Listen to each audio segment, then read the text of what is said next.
Manipurda puthokliba Yoo Legalise Tounaba afaba makhalgi pothok mapanda thadokpa yanaba lengakna lakhatlakliba khongthanggi saruk ama OINA ngasi lengakki minister ani amadi MLA ama Goa da chattuna mafam aduda paikhatliba Yoo Sungbagi Ma-Ong Yengsillunaba imphal thadokkhre.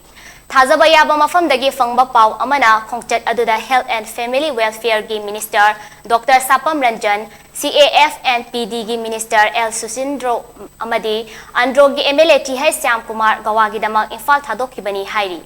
Makoina Goa da Yoo Sungbagi Ma-Ong Matou Yengsillunaba Matou karamna lamdam asidasu chap manaba maong da thabak thoram sing paikhatpa yagadage haibadu khangnaba concrete adu chatkibani hairi.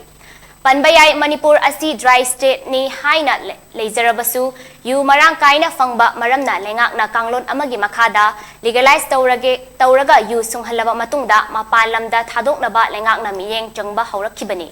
Legalize tauraga puthorakba Yoo lamdam asida yolhanbagi mahutta mapalamda thadoktuna state asigi semit londa hena kanaba pigani haiba wafam lengaki maikaidagi fongdokhiba leirabani.